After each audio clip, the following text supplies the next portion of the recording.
Ça marche. En dépit de la hausse qui se poursuivait, qui poussait, j'indiquais possibilité de résistance, possibilité de marché topiche, etc. Donc, on va voir ce qu'il en est très concrètement. Et le seul indice très clair pour moi qui était vraiment dans une dynamique haussière, enfin, le seul indice, le seul produit, le seul qui était vraiment dans une dynamique haussière, c'est l'euro-dollar. Il le reste vraiment, vraiment, vraiment. La preuve, il a encore refait des hauts. Les niveaux sont clairs. Maintenant, les niveaux commencent à être assez éloignés. Il n'y a pas de secret. Vocation à corriger peut-être, mais c'est le seul sur lequel l'euro-dollar, je vous ai dit, je ne me mets pas contre l'euro-dollar. Achat sur repli, peut-être. Achat sur accélération, peut-être, mais sûrement pas essayer de travailler le repli, de travailler le retracement. Sur les autres, notamment sur les indices européens, c'est possible, notamment du fait qu'il y a ce décalage désormais très fort entre l'euro et le dollar qui aura nécessairement des impacts dans les résultats des trimestriels, non pas des trimestriels qui s'ouvrent, mais des trimestriels à venir. C'est une obligation, bien évidemment, enfin c'est une obligation, c'est une réalité, bien évidemment. Salut, salut, bonjour à tous qui disent bonjour, bien évidemment. Voilà pour le tableau. Donc tout ça, on ferme et on va attaquer tout de suite avec le Nasdaq. Et le Nasdaq, je vous parlais hier de cette configuration du Nasdaq qui proposait potentiellement une configuration de type VTOP. Une configuration de type VTOP est une configuration de retournement. Est-ce qu'on peut s'amuser à contrer le Nasdaq? C'est vraiment l'indice. Hein. Ça fait 3 mois maintenant que l'on a ouvert cette matinale.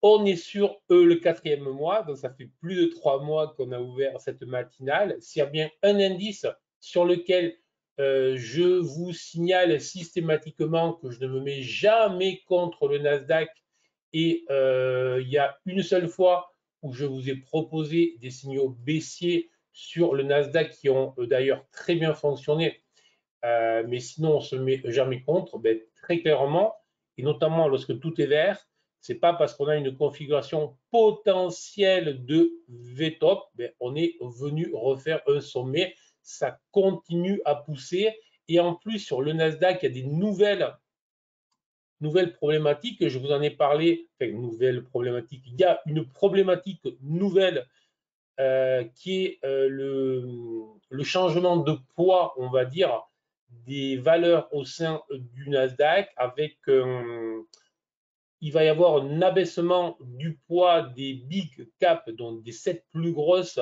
ben, celles qui faisaient l'essentiel de la hausse du Nasdaq, et pour une repondération des valeurs moins importantes. Cette problématique, le Nasdaq qui est le premier, à mon sens, à la poser, cette problématique, je pense qu'on la retrouvera aussi sur les indices européens, notamment sur le CAC, dans les prochains mois, peut-être les prochains trimestres, mais il y a désormais un gros problème, là je vais le faire court, mais il y a un gros problème à ce niveau-là, puisque ça fausse bien évidemment les indices et donc tous les gérants discrétionnaires sont assez furax parce que lorsque vous avez typiquement une valeur qui pèse plus de 10%, normalement, dans la plupart des fonds, ils n'ont pas le droit de s'exposer à plus de 10% sur une seule valeur. Autrement dit, si c'est la plus grosse valeur qui monte le plus vite, et ce qui est normalement le cas, hein, avec les Apple, avec les LVMH Co, ben ça veut dire qu'ils sous-performent nécessairement l'indice, et donc les clients, au bout d'un moment, les clients se disent mais je fais quoi là chez eux. Voilà. Donc ceci est très important. Alors, pour en revenir à l'analyse technique,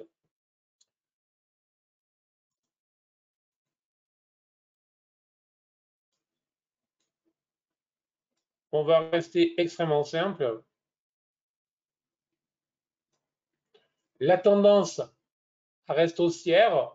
Potentiellement, on va se mettre topiche dans les prochaines heures. C'est quoi Topi? Je vous rappelle, c'est le marché reste haussier, la tendance reste haussière, des hauts plus hauts sont possibles, mais on est sur un momentum qui ralentit fortement. Un momentum qui ralentit, c'est la vitesse de la tendance. Donc, on était haussier puissamment et ce momentum a ralenti. C'est vraiment très clairement la possibilité. Le passage sous les 15 500 points pourrait acter le fait que l'on passe dans un mode différent, mais pour le moment, moi, je vais considérer que le Nasdaq est topish. Est-ce que je peux travailler short sur le Nasdaq en topish? Titre personnel, je ne le fais pas. Maintenant, sur un mode scalping, éventuellement, c'est possible. Est-ce qu'on peut considérer qu'il y a un bear trap sur le nuage?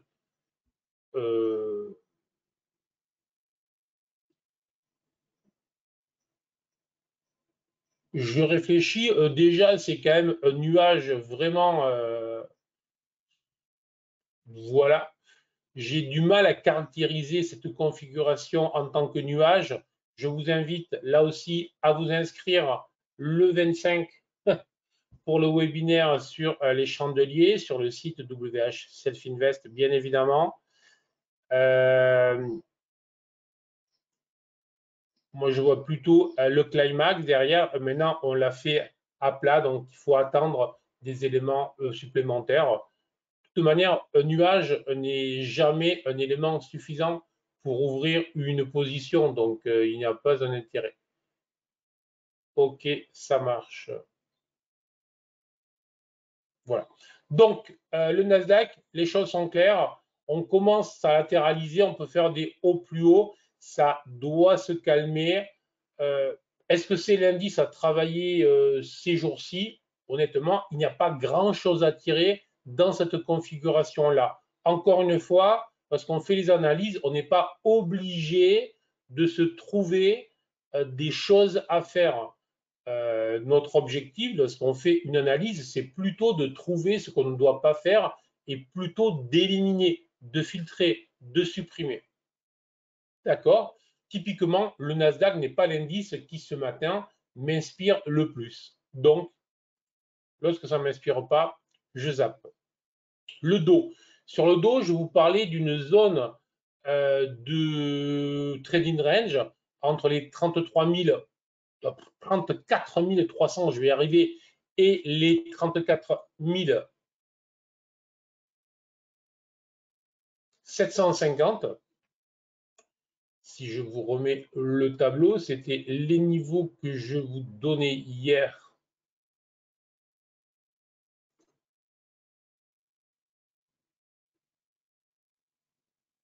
Entre les 34 300 et 34 750.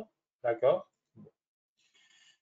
Bah, très clairement, oui, on est sorti de ce niveau-là, mais on est venu bloquer sur un niveau résistant. Donc, j'avais anticipé, je dirais, la cassure éventuelle des 34 600 en proposant un niveau de résistance de type trading range supplémentaire. Pour le moment, on reste bien dans cette zone-là. Et pour le moment, je considère là aussi qu'on est sur un marché totalement neutre à moyen terme. Et donc, topish a vocation à corriger plus tard. Donc, vraiment, les marchés américains commencent à être chèrement valorisés. On rentre sur la période des résultats. Donc, topish jusqu'à preuve du contraire. Et on est en attente de signaux de correction dans les prochaines heures ou les prochains jours. Donc, comment est-ce que je travaille ça à court terme? Comment est-ce que je travaille ça en intraday?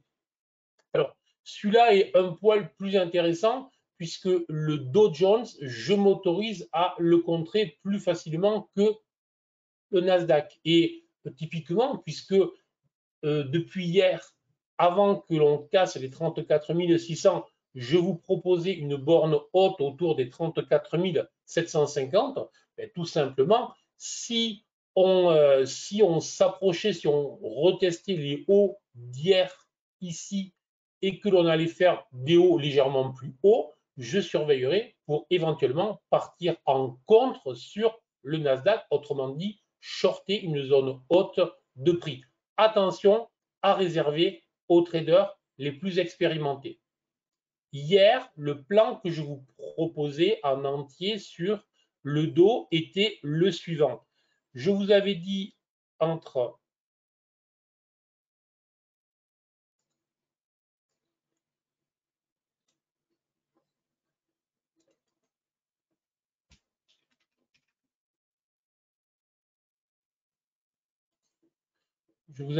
le 34 500 et le 34 400. Et ils ont bien respecté les niveaux, c'est agréable. Je ne fais rien car c'est une zone de lessiveuse. Vous avez dit, c'est vraiment une zone de lessiveuse. Je n'y toucherai pas. Au-dessus des 34 500, je vous disais, ben, on pourra travailler à l'achat pour aller chercher la zone haute. Sous les 34 400, je vous propose, on pourra travailler short éventuellement pour aller chercher une zone basse. Encore une fois, c'est le gros intérêt. Lorsqu'on prépare des plans clairs, c'est beaucoup plus simple de travailler derrière. Donc, ce matin, le plan clair pour les traders expérimentés, ça va être si on va chercher la zone 34 700, 34 750, possibilité de se positionner en contre. J'espère que c'est clair. Et à l'inverse, pour les traders moins expérimentés, toujours l'idée de bien faire la différence en fonction de son niveau. Et pour les traders moins expérimentés, puisque la tendance reste topiche, mais reste haussière, l'idée est de travailler des achats sur repli, sur signal. Et puisque hier, je vous donnais cette zone 34 500 comme zone résistance clé qui pourrait déclencher un signal à l'achat, ben, il faut considérer que pour la journée, ça pourrait être une zone d'achat justement sur repli pour travailler justement ben, le fait que on reste dans un range un peu larvé, plutôt haussier, et une zone 34 480, 34 500 serait une zone idéale d'achat. Est-ce que c'est bon? Des questions sur ça ou pas?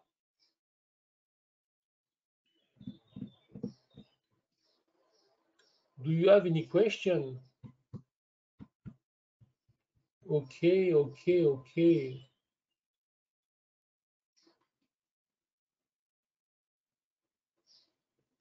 Ok, merci, merci beaucoup. Excellent. Ok, super. Bon, nickel. Allez, on va aller voir le S&P 500. 2 secondes. On va voir que la configuration est exactement la même que sur le dos. On voit bien que l'on continue à monter. On voit bien que les hausses sont moins impulsives, que l'on bloque rapidement. Donc, il n'y a aucune raison de s'énerver. Autrement dit, on peut zapper, on n'a pas là un avantage comparatif clair qui nous permettrait de dire je fais ci ou je fais ça. On en arrive maintenant à notre ami le CAC. Alors, le CAC, je vous parlais de cet objectif sur les 7310, 7290 suite à la configuration en double sommet avec un gap down. Je conseillais de ne travailler que sur le pullback. Le pullback ne s'est pas fait. Merci Cyril. Le pullback n'a pas été réalisé. Autrement dit, ce n'était travaillable, faisable que par des traders expérimentés sur un mode scalping. Ne jamais être frustré parce qu'on dessine un plan et ne jamais essayer de trader au-dessus de son niveau, c'est toujours une erreur. Voilà. Donc, lorsqu'on n'est pas un trader gagnant régulier, lorsqu'on n'est pas un trader aguerri, expérimenté, ben, il faut accepter d'apprendre des méthodologies et de les répéter et d'accepter que ben, le marché ne va pas toujours coller au pullback que l'on attend. Mais les pullbacks restent évidemment la méthode la plus simple lorsqu'on n'est pas encore régulier. Voilà. C'est vraiment une manière d'automatiser son trading discrétionnaire et ça marche très bien. En plus, on apprend la patience, on apprend à gérer la frustration, bref, on apprend tout un tas de choses essentielles lorsqu'on veut se construire en tant que trader. Voilà. Après, on peut se dire je fais pas parce que. Effectivement, généralement, ça finit très mal. Ça fait des traders rapides, mais ça fait pas des vieux traders. Bon, ça, c'est une autre histoire. Voilà. Ouais, les pullbacks, c'est entre 60 et 80%. Voilà, donc ça veut dire que selon, je vous fais vraiment avec un pourcentage à la louche en fonction des supports, en fonction des configurations, etc. Voilà. Mais on va dire dans 2 tiers des cas environ, on a le pullback. Vu les opportunités qu'on peut avoir sur les marchés, c'est largement suffisant. Bon. Alors, ce matin, le BSI long terme reste vert, oui, mais tant que mon nuage va encadrer les cours, tant que le nuage va rester large, même si là il s'est un peu replié suite au rebond des États-Unis suivi par les marchés européens en fin de journée, tant que je vais rester donc sous cette zone-là du nuage 7320 ce matin, le biais pour moi est clair, ce n'est pas baissier, mais c'est une phase corrective de court terme dont le biais en intraday et en scalping est plutôt baissier. Au-dessus de 7320, effectivement, probable invalidation de ce biais baissier grâce au nuage qui est d'une efficacité assez redoutable, vous l'avez vu, je vous l'ai montré suffisamment de fois. Donc au-dessus, ça voudrait dire que là, à l'inverse, ben, on devrait aller tutoyer ou titiller potentiellement la fermeture du gap down hebdomadaire ouvert hier. Donc, c'est un niveau clé, c'est un niveau pivot, 7320. Est-ce que le marché a vocation à baisser fortement? Alors, le marché, notamment hier, le CAC, a baissé essentiellement sur les valeurs luxe, très particulier. Donc, à voir si ça se confirme. Je ne suis pas devin. Le niveau va nous le dire. Voilà, simplement. Si je me mets en 5 minutes pour essayer de trouver un peu plus de lumière dans ce que je vous raconte là, je vois quoi? Et je vois que en 5 minutes depuis hier, tout est depuis l'avant-veille, pardon, tout est passé rouge, donc la tendance baissière est affirmée en 5 minutes. Ce matin, j'ai un double croisement baissier, une des configurations les plus simples GTAS, mais une des configurations les plus efficaces. Là aussi, je vous renvoie à l'e-book que vous pouvez récupérer sur mon site ou sur le GoToWebinar. Et donc là, à très court terme ce matin, c'est pas le bon.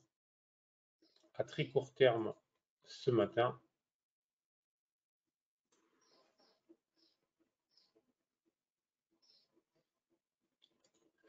tant que le CAC restera au-dessus des 7305, qui correspondrait à l'invalidation du double croisement baissier des deux BSI, tant qu'il reste sous ce niveau-là, le sens est clair. Là, on a là ce matin un signal baissier. On peut même y ajouter le fait, alors le dessiner c'est compliqué parce que le break a été fait avant, mais on pourrait presque le dessiner de cette manière-là.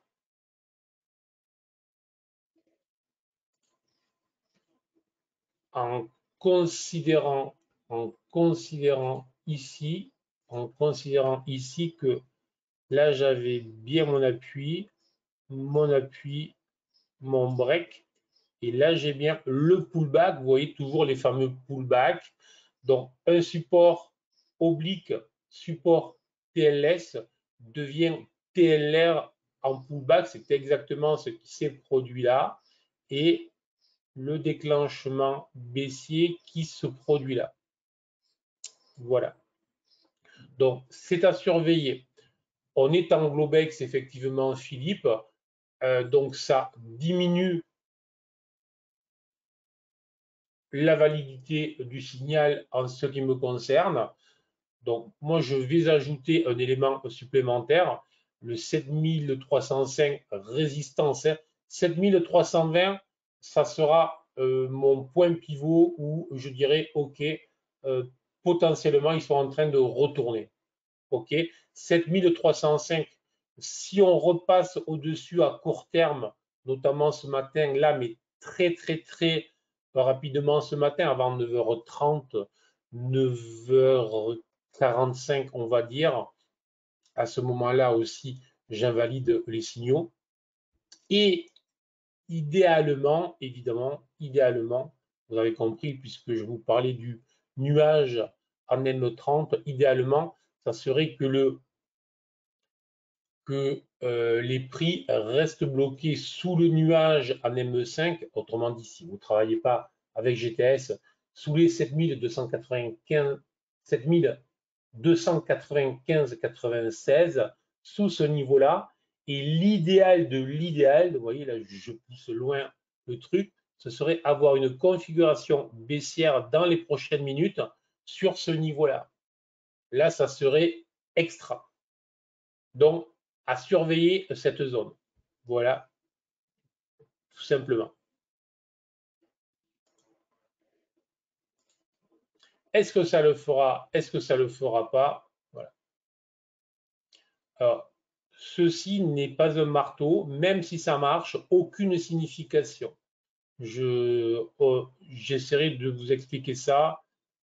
Le 25, ça c'est une mauvaise lecture, même si ça fonctionne. C'est au mieux une petite toupie. Alors,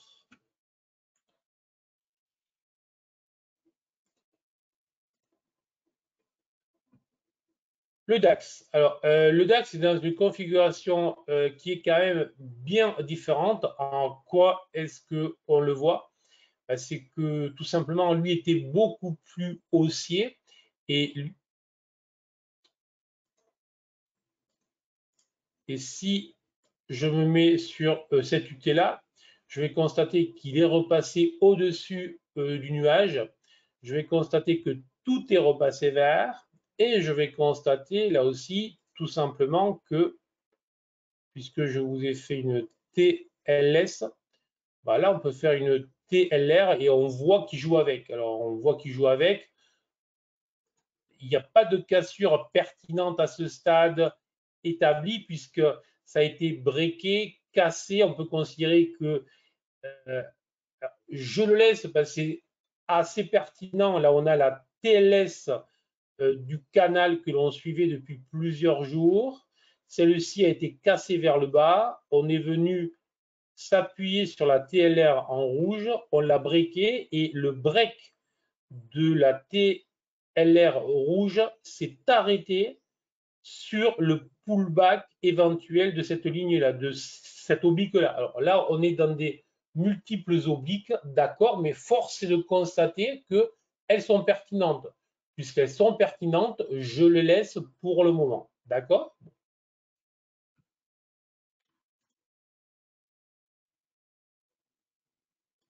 Oui, monsieur Patrick, exactement. Salut Christophe. Bonjour Christophe. Voilà. Donc, en attendant, ça veut dire quoi? Ça veut dire que là, je ne sais pas ce qui se passe. Je ne sais pas ce qui se passe. Le marché peut autant m'offrir des signaux haussiers que des signaux baissiers. Mais à ce stade, ce matin et depuis hier soir, je constate que le rebond a été plus significatif que sur le CAC. Je constate que les ambitions acheteuses sont plus fortes que sur le CAC. Donc, s'il y en avait un que je vais plutôt travailler à l'achat, s'il y en avait un qui m'offre plutôt des signaux à l'achat, c'est plutôt le DAX. Je dis bien, on reste calme dans cette configuration de marché un peu rangy. D'accord? Le sens global, c'est un range. Sur le CAC, plutôt baissier sous les 7320, très baissier sous les 7305. Signal à surveiller sur les 7395-96. Les niveaux sont clairs. Sur le DAX, vous voyez bien que lorsque je me mets en 5 minutes, tout est vert. Mais la difficulté, c'est que tout est vert, mais je bloque bien sur des résistances. Je ne fais pas des hauts très poussés.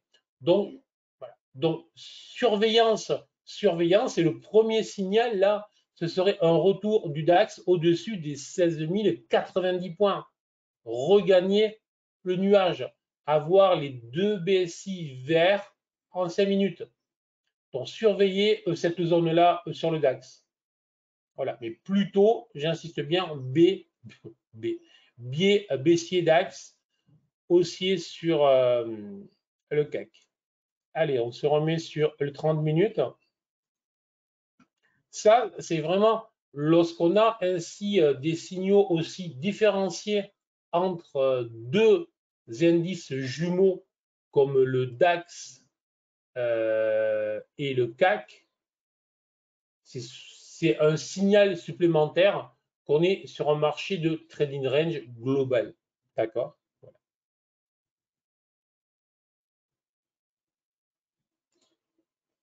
Alors, le gold, hier, je vous disais, on est dans un trading range, toujours des signaux haussiers en direction des 1980, 84, en fonction de l'ETI que nous avions vu. L'essentiel de l'objectif a été réalisé. On latéralise, on hésite. Est-ce que c'est un marché intéressant à travailler? Non.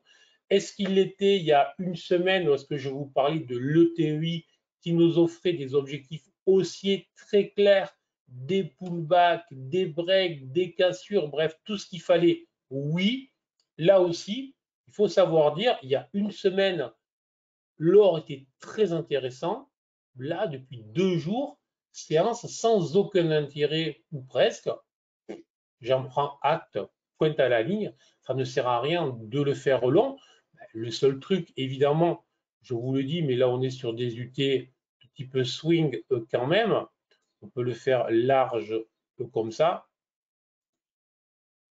Voilà. Surveiller pour ceux qui aiment travailler les cassures, surveiller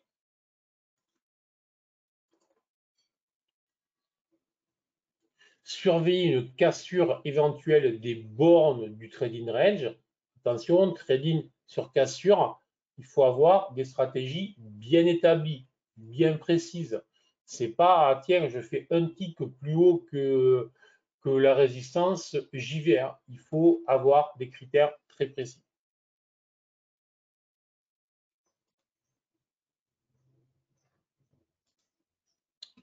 Le pétrole, toujours en mode attention, ça commence à secouer, mais attention, on est en train de corriger la hausse larvée, la hausse un peu surprenante, mais que je vous avais commenté en disant ça monte, surtout pas se mettre en face. Désormais, tout est passé rouge. Ça veut dire qu'on est dans une phase corrective qui peut continuer. Et là, ce qu'il y a de très intéressant, hein, je pense que tout le monde le voit, c'est qu'on est venu faire un pullback sur une zone qui était plutôt une zone clé ici sur les 76,10, 76. Donc ça veut dire que pour le moment, cette zone a bien été marquée, elle a été poussée, les acheteurs se sont précipités et les acheteurs se sont fait nettoyer sur cette zone-là. En principe, ils s'en souviennent, leur compte de trading s'en souvient aussi, donc ça fait très mal. Pas de souci, Patrick, merci beaucoup de signaler ce que vous nous quittez, c'est franchement très sympa, autant que ce que vous dites bonjour. Ciao, ciao.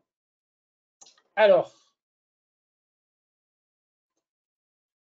on terminera avec la fusée euro-dollar. Alors, la fusée euro-dollar est désormais dans un range, mais un range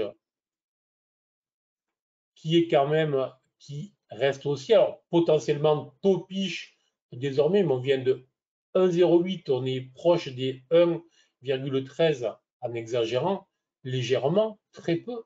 Donc ça veut dire que là aussi, on peut considérer que l'euro-dollar a vocation à corriger puisque les hauts, on continue à faire des hauts plus hauts, mais de moins en moins marqués. Donc on a vraiment un momentum qui ralentit. Mais en ce qui me concerne, l'euro-dollar, tout repli peut et devrait être acheté pour ceux qui travaillent l'euro-dollar, puisqu'on on est vraiment sur un produit qui nous a donné un signal haussier très clair.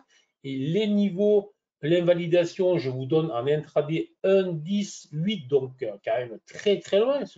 Voilà. Et en swing 1,960, 1,0960, pardon. Donc on est quand même très loin. Et vraiment, ce serait plus que surprenant que l'euro-dollar se retourne brutalement, violemment. Autrement dit, que l'euro-dollar repasse sous les 1,0960 dans les prochains jours. Ça serait une big surprise, hein, mais une very big surprise. Semaine prochaine, sauf erreur, on a les banquiers centraux, hein, on a Fed et BCE. On va voir évidemment que si la BCE rangeait son outillage de hausse de taux et si la Fed haussait, elle, le ton, peut-être que ça pourrait changer, mais il y a peu de chances, qu'on en arrive à ce scénario-là. Donc, comme il y a peu de chances qu'on en arrive à ce scénario-là, il n'y a aucune raison que ça se retourne.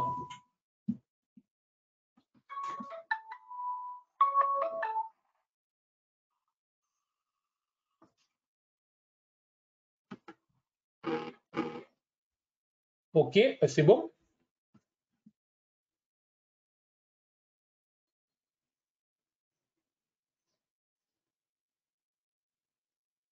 Est-ce que vous avez des questions?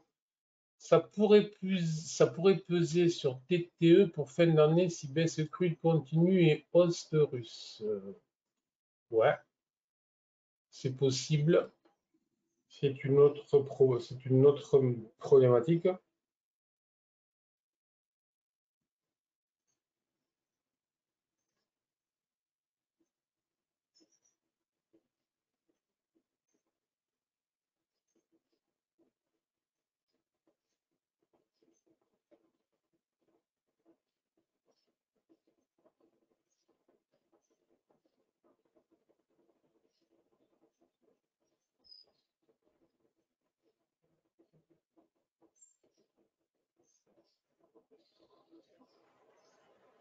A priori, c'est bon. Ok, ok, ok, ça marche.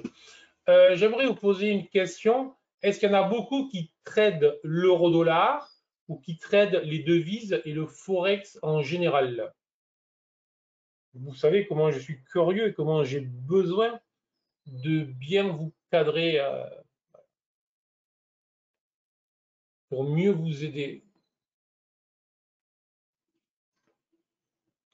Ok, 4 non, 2 oui, oui, oui. Alors, les oui arrivent. Non, pas moi, oui. Ok, principalement euro, GPY, euro yen, ok. Le compte, je compte bien intéressé, ok. Complexe, je trouve, non, non, non, non, non. C'est plutôt du non quand même, hein. C'est plutôt du non.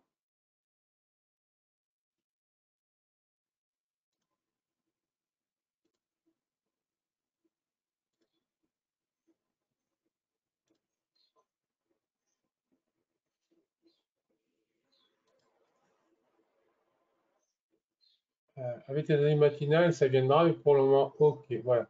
Alors, la petite astuce, euh, je vais vous parler du fait que la plupart du temps, que la plupart,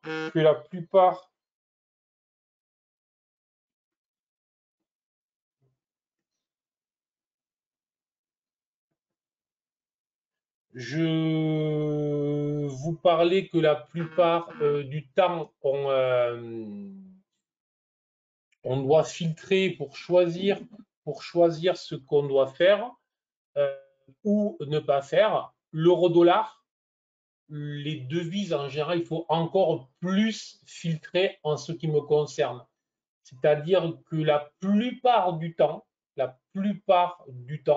les devises ne présentent pas un grand intérêt. Mais maintenant, le corollaire de ce que je vous raconte, c'est que lorsqu'on a des signaux clairs, ils sont d'une efficacité redoutable. Et là, on le voit bien sur l'euro-dollar. Souvenez-vous du cycle d'Elliott que je vous ai fait. Souvenez-vous du fait que je vous ai dit que c'était haussier depuis, on gagne plus de 300 pips. Donc, c'est redoutable lorsque les signaux sont clairs. Est-ce que vous comprenez ce que je dis là ou pas? Donc, beaucoup plus confus la plupart du temps, mais quand c'est clair, c'est très clair. Est-ce que vous savez pour quelle raison?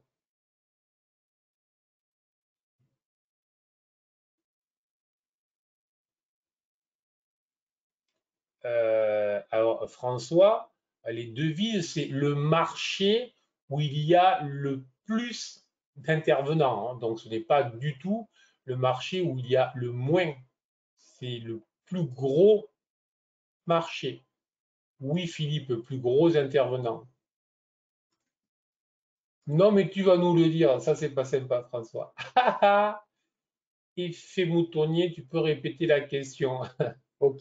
Non, alors, en fait, on est sur un marché qui est essentiel et c'est surtout un marché de gros, effectivement.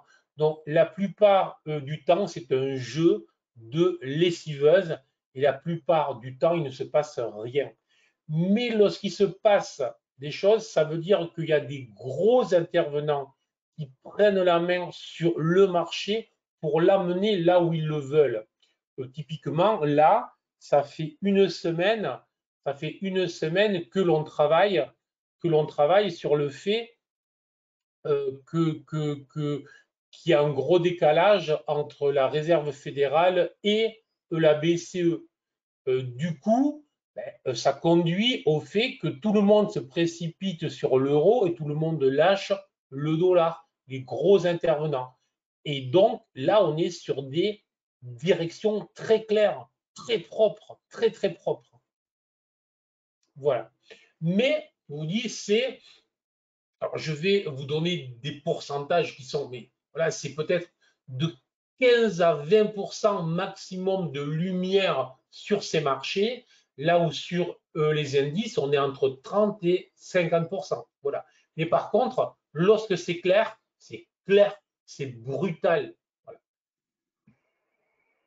Et la difficulté, pourquoi beaucoup de monde s'y casse les dents dessus sur le Forex, ben, c'est parce que justement, au lieu de trader, on va dire 2 jours sur 10, hein, puisque si ben, ils vont trader 8 jours sur 10, voire 10 jours sur 10, et ce n'est pas les 2 jours où c'est clair qui vont compenser les 8 jours où ça ne l'est pas, et donc les pertes vont être largement plus grosses que les gains, tout simplement. C'est bon là, la petite explication sur le Forex. Moi, c'est vraiment, je fais très peu de Forex. Je peux vous assurer que je le fais sur les grosses UT. À chaque fois que j'en ai eu fait, j'ai eu des signaux qui donnent des centaines et des centaines de points et qui sont d'une efficacité redoutable et de simplicité redoutable. Après, il faut être patient, précis. Mais en fait, c'est pour résumer le job de trader, hein, je veux dire, voilà, c'est pas autre chose. Allez, j'en termine avec les questions que je me suis posées à moi-même et auxquelles j'ai répondu. Et on attaque tout de suite avec l'action du jour. Alors aujourd'hui, on va aller voir Starbucks.